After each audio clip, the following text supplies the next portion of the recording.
Hello, everybody, and welcome to the Learn for Life Sunbird Education Matters webinar.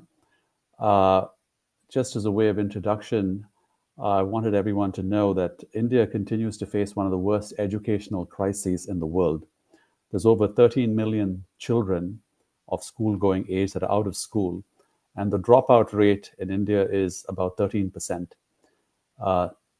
The statistics show that after 3 years of school, over 25% of children still cannot read, and over 50% cannot do basic arithmetic.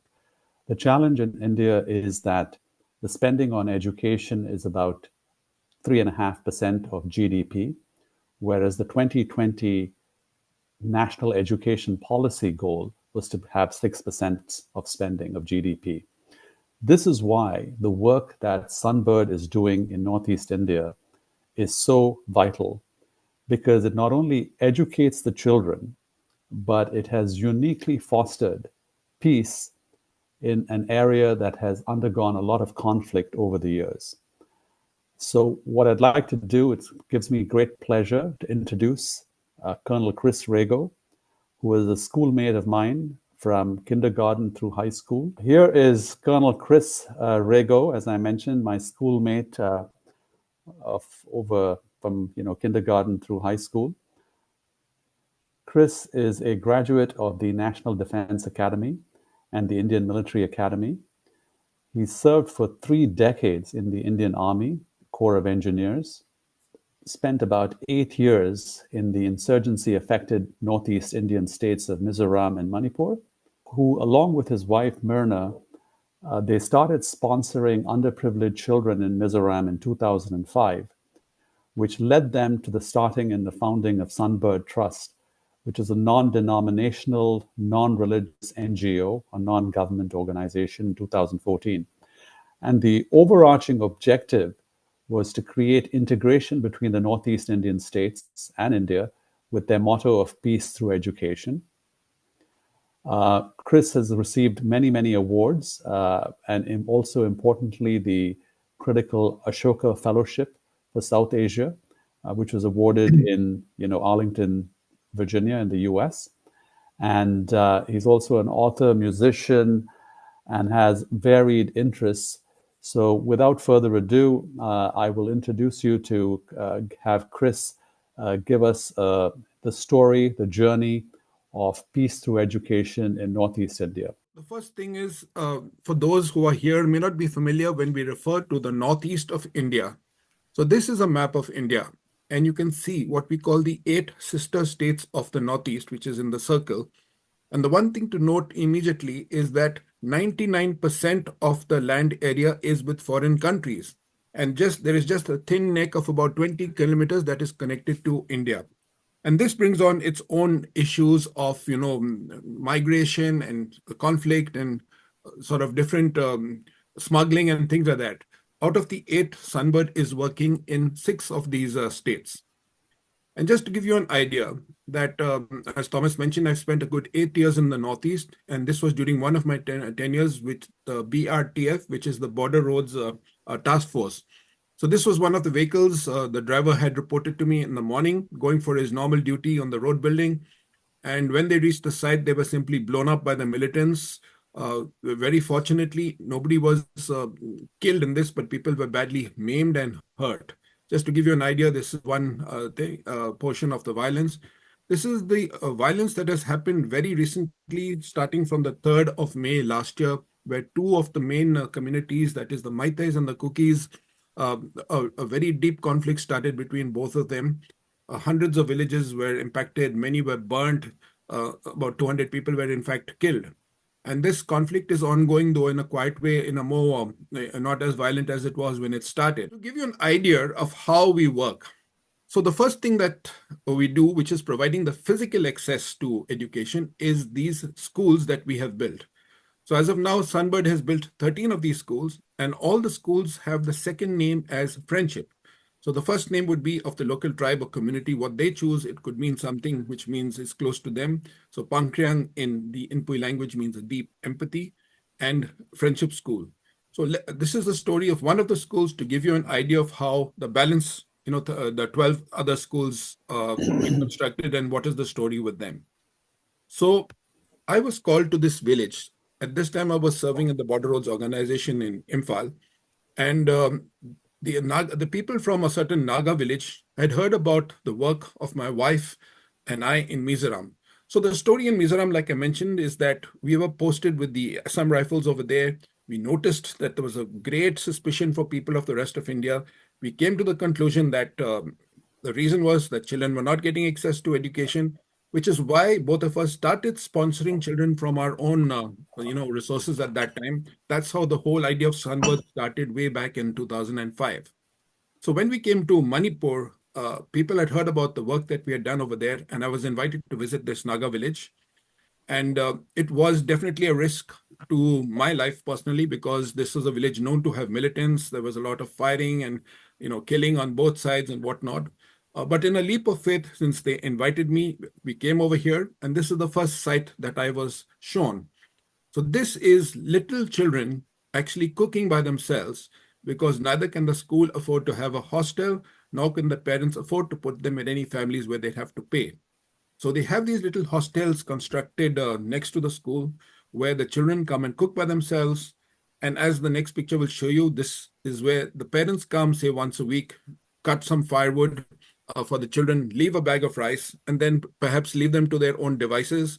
So these kids run into the forest, get some leaves, get some mushrooms, or run down to the river, get some snails or fish, and with a little bit of chili powder, salt, or whatever, they manage. This is the type of food that they were having. And in some cases, I noticed that they were having plain salt and rice. So it really struck me that something needed to be done. So when I reached the village, this was the scene of the school, which you're going to see how this develops over the next few years. In fact, it's now been close to 10 years that we have been developing this school. And so this is the scene that I was typically trying to explain, that from the top of these hills, there'd be villages over here. The children would come down the slopes, cross the river, and come up to this place, which you see in the foreground, where there was a small little school. So the village people said that the thing that they needed the most was a hostel, so that children from all these neighboring villages would come and stay here and perhaps go home at the weekend or even stay in the hostel. So they pleaded for us to make a hostel. Now, I was still a serving officer. We hadn't really started a Sunbird or started gathering funds. So my thing to them was that, hey, listen, I'm not into charity. If you guys are willing to take your share of the burden in terms of building this hostel, we can go forward. So let's make this a partnership and not a charity affair. And they said, sure, sir, we will give you all the wood from our forest. Because here, fortunately, the forests are used by the local communities in quite a scientific way. They're only permitted to harvest the older trees, and there are certain rules and whatnot. So they said, we will give you all the wood, and our village people will go to all our fields. We'll dig out all the rocks for which you can use for the foundation for the stone. We'll put in our best labor in terms of the skilled craftsmen and whatever they can come. But we do not have the money for the cement and the steel and the sheets and whatnot. So at this stage, I decided to call in the Assam Rifles, who already had a good relationship with me personally because of my association with them, and also of their knowledge of the type of work that we're doing that was bringing the people closer to them as well as the rest of the country. So I went to the local brigadier, and he said, yes, I'm fully aware of this particular village. We've got a post over there, and they absolutely need that hostel. So I'm going to help you out, and I'm going to give you. He gave me something like 300 of these beautiful blue sheets that you see in this picture. It was very expensive at that time, and the year was like 2012 or 2013. And so with the help of the stakeholders that the Assam Rifles gave us the sheets, they helped us with the logistics in terms of bringing in the wood, the cement and the sand and things like that. And the local folks put in their best foot forward with all their craftsmen. And this beautiful hostel was raised in less than 6 months. So here is a picture of the girls, their first day in the hostel. And here I have to say is that from my mind, I was thinking of one bed per child. Therefore, we'll have a hostel, say 40, 50 children at the most. And instead, I found that, these were children who did not have that many bed sheets or blankets to share. So one bed was used by 2, 3, and sometimes even 4 children. So in the next sequence of pictures, you'll understand how this hostel grew. Let me show you a few. So this was a year after we raised the hostel. When we started, like I mentioned, it was about 40 to 50 children. And this was the next year, 2015. A year forward, all the neighboring villages had come to hear about this. So we got a lot more children. We had reached 150 children. And yes, this looks a lot for this tiny building, but there was such a desperate need that the beds were pulled together, and these children had to be accommodated somehow. And then the chiefs of all the neighboring villages came to me, and they said, "Sir, this is really doing our children wonders. But you have to admit our children, from many more children, into this school. This is their only chance of getting a good education." So I said, "You must be crazy. Look at the building and look at the number of children. How can we possibly put any more children into these buildings?" They said, "Sir, you don't understand. If these children don't get to go to school, they're going to join the militants, and those, they're going to kill your own colleagues, soldiers." So they emotionally blackmailed. They said, "We will help you to, expand the building." And so here is the next scene. We reached 250 children. This is in 2018. And yes, the building was expanded, but as you can imagine, this number of children staying in one building was quite a bit. One of our donors from Kerala stepped in and built this beautiful complex, which is a skilling complex, computer center at the bottom, science laboratory in the middle, and music academy at the top. And a few pictures. So the donors said that, "Why should children in your village have less opportunities than children in my state, Kerala, or in Bombay or thing? We need equity." So he insisted on building this beautiful computer lab, which is a 17 or 18 terminal computer laboratory. And these children who had never touched a computer in their lives now had this chance to learn, and they're taking this opportunity very well. And as I mentioned, the top floor of that building is a music academy. We were extremely fortunate that the owner of Fatados, the biggest music company in India, chose to visit us, and he was so touched that he donated an entire music academy. And the children learning music is not about just their recreation or something. It is about giving them a life skill. With the new thing in India of online tuitions, many of these are now, Fatados has agreed to recruit them if they reach a certain standard where they can earn money by taking classes online. And what you saw with the children cooking by themselves. And here is a scene of, again, another donor who stepped in. So we have a beautiful dining hall now where good, almost 300 children can be accommodated. So this is the new scene, again, on that same patch of ground. And now we come to Assam. This is a place called Majuli Island in the middle of the Brahmaputra River, one of the mightiest rivers on earth. So the Majuli Island is surrounded by the Brahmaputra on all sides. And every year, without fail, the river rises. So it's not like if the river rises and the floods come, the children stop their school. No, they don't stop school for even a single day. If they were taking the bus or walking to school, when the water is at this level, they would just walk through, carry their shoes in their bag, and walk through and attend classes. And yes, it goes 4 feet, 5 feet higher than this. So what do they do then? So they just take a boat and reach school. Instead of paying for the bus, they pay for the boat and come to school. As you will see in the next couple of pictures, how Sunbird has intervened over here. So this was one of the girls' hostels at one of our partner schools, and they requested us to please help to create a better hostel for these children. And you could see that was just a bamboo structure, and sometimes the beds had a foot of water below them. You can imagine staying in a situation like that. So here is being taken by our teammates we started constructing the new hostel over there. I'd like to mention that in Majuli Island, many of the houses are on stilts, 5 feet high, 6 feet high, because they expect the water to come. And when the water does come, everything moves up. And it's not just the people, it's the pig, the chickens, the ducks, the dog, the cat, everything moves up till the water subsides, which may be a month or 2 months in the making. And so what do they do about the cows? So they have mounds where the village has created where the cows are kept, and people dive under the water, cut the grass, and bring it to feed their cows. So that is the situation. And so this was the place that we were building the hostel in Majuli, and this is the completed hostel. Just to give you of the type of schools and hostels that we are building. Our work was noticed by the government of Arunachal Pradesh. And sometime in 2022, the Speaker of the Assembly of Arunachal Pradesh, Arunachal is the northernmost Indian state abutting the China border, which has seen war, which has seen conflict. So he said that, "Why are you only working in the southern states of Manipur and Nagaland?" And when I mentioned to him that, "Sir, we are working mainly in the conflict-affected areas." So he brought it out to me. We have just, we have gone through a big war. 1962, there was a huge war where a lot of this, the very big battles between India and China. So we went to this place, and this is a MOU being signed between Sunbird and the Speaker of the Arunachal Assembly. So the problem there was that the schools along the border, the villages were being emptied because people were coming inland for the education of their children. The schools were not functioning well, and which is why they were leaving. Now, who are these people? These people are the hunters, the farmers, the shepherds.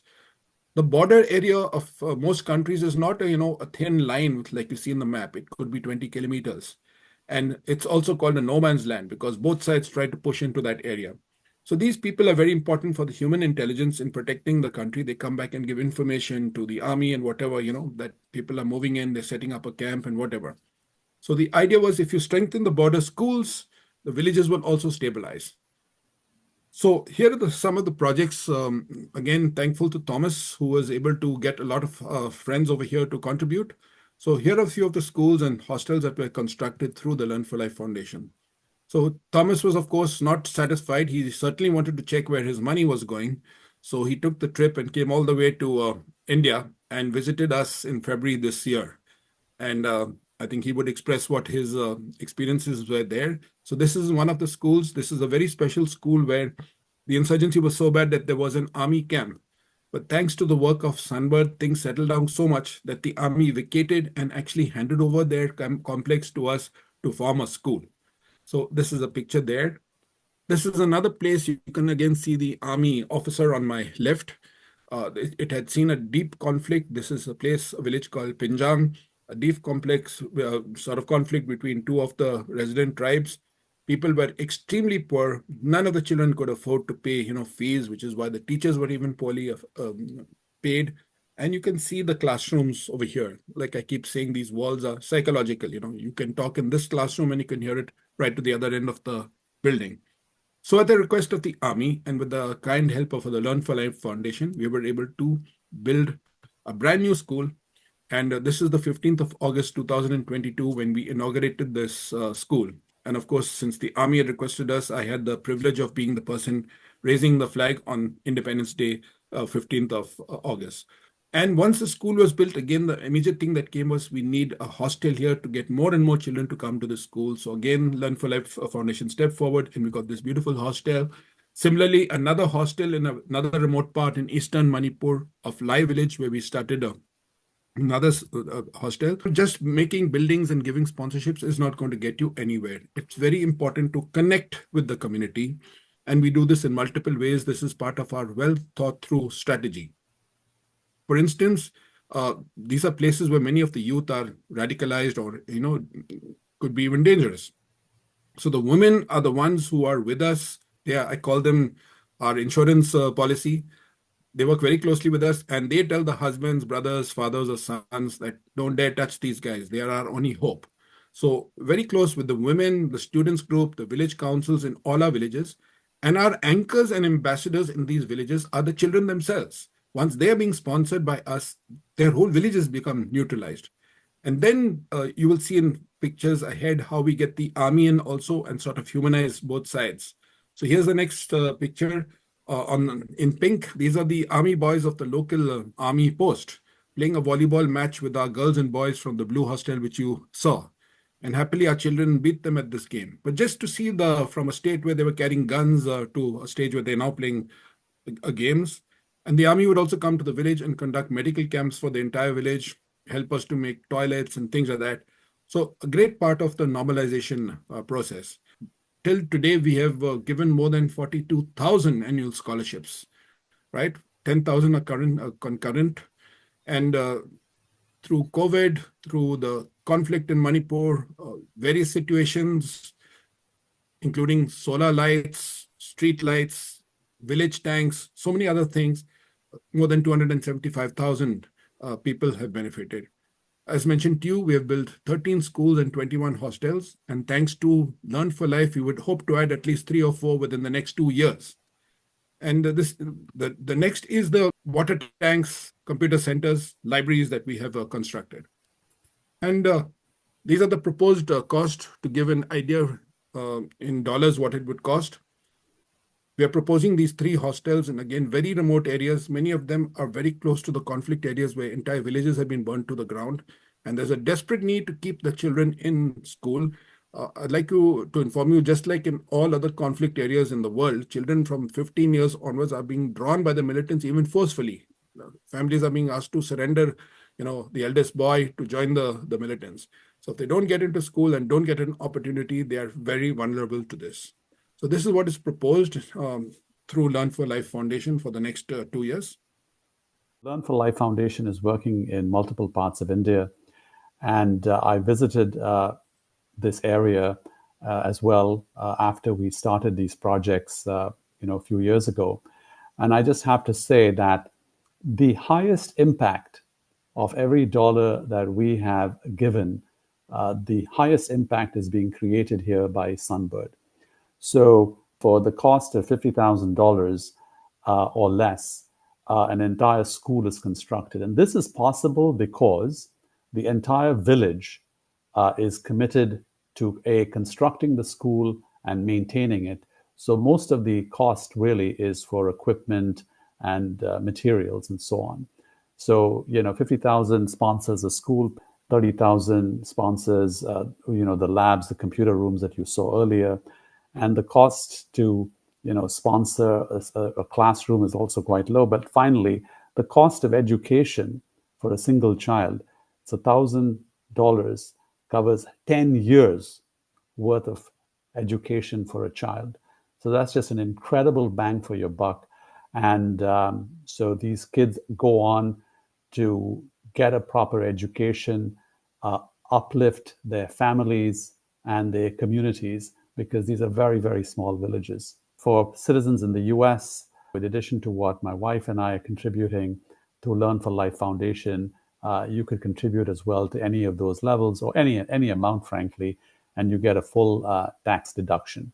I think that for all of us who are living in the US or in other areas, there's a great opportunity to visit Northeast India, as Chris likes to say, touch the story, meet with these small communities, and the area itself is just spectacular. Lots of hills and mountains, crisp air with low clouds, and so hiking in the mornings and such things are fantastic. So we welcome everyone to come out to Northeast India and touch the story, so to speak. So thank you everyone for joining us. And of course, if you have any questions, you could certainly email Chris or myself at Sunbird or Learn for Life Foundation, and we can carry on the conversation there. Okay, thanks, Chris. Thank you so much for doing this, and we will be in touch with everybody else. Bye-bye. Thank you, Thomas. Thanks a lot. Thanks, everybody.